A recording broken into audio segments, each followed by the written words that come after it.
দেশের মানুষকে বন্যা থেকে রক্ষার জন্য আগাম প্রস্তুতি নেওয়ার নির্দেশ দিয়েছেন প্রধানমন্ত্রী শেখ হাসিনা।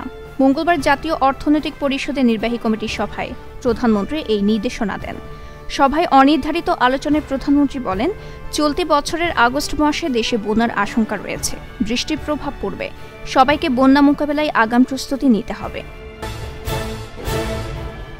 দেশে এখন বৈদেশিক মুদ্রার নেট রিজার্ভের পরিমাণ $16 বিলিয়ন দাঁড়িয়েছে বলে জানিয়েছে বাংলাদেশ ব্যাংক, যা জুন মাসের জন্য আন্তর্জাতিক মুদ্রার তহবিলের নির্ধারিত $14.7 বিলিয়ন লক্ষ্যমাত্রাকে ছাড়িয়ে গেছে।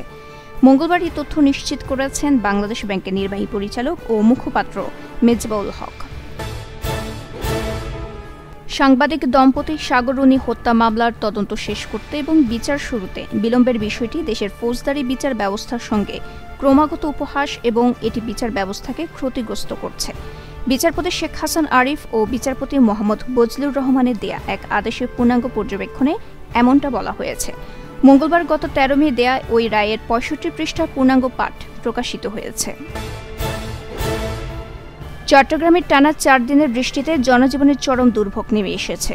নগরীর নিচু এলাকাগুলোতে জলাবদ্ধতার পাশাপাশি রাস্তাঘাট কাদাপানিতে একাকার হয়ে গেছে। বৃষ্টির কারণে স্থবির হয়ে পড়েছে দেশের অন্যতম ভোগ্যপণ্যের বাজার চাকতাই খাতুনগঞ্জ। মঙ্গলবার সকাল 9টা পর্যন্ত পূর্ববর্তী 24 ঘণ্টায় 108 মিলিমিটার বৃষ্টিপাত রেকর্ড করেছে পতেঙ্গা আবহাওয়া অফিস। ভারতের উত্তরপ্রদেশের হাতরাসে একটি ধর্মীয় অনুষ্ঠানে পদদলিত হয়ে মৃতের সংখ্যা বেড়ে 107 জনে দাঁড়িয়েছে। মৃতদের মধ্যে বেশ কয়েকজন নারী ও শিশু রয়েছে। স্থানীয় কর্মকর্তাদের বরাত দিয়ে মঙ্গলবার এক প্রতিবেদনে খবর জানিয়েছে ভারতীয় সংবাদ মাধ্যম হিন্দুস্তান টাইমস। প্রতিবেদনে বলা হয়, শিবের জন্য একটি সৎসঙ্গ চলাকালীন পদদলিত হওয়ার এই ঘটনা হয়।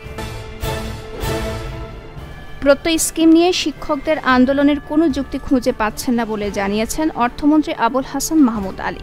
তিনি বলেন, পেনশনের প্রত্যয় স্কিম বাতিলের দাবিতে বিশ্ববিদ্যালয়ের শিক্ষকদের আন্দোলন অযৌক্তিক। মঙ্গলবার এশীয় উন্নয়ন ব্যাংক এডিবির দক্ষিণ, মধ্য ও পশ্চিম এশিয়ার ভাইস প্রেসিডেন্ট ইয়াংমিং ইয়ং এর সঙ্গে সৌজন্য সাক্ষাৎ শেষে মন্ত্রী এ কথা বলেন।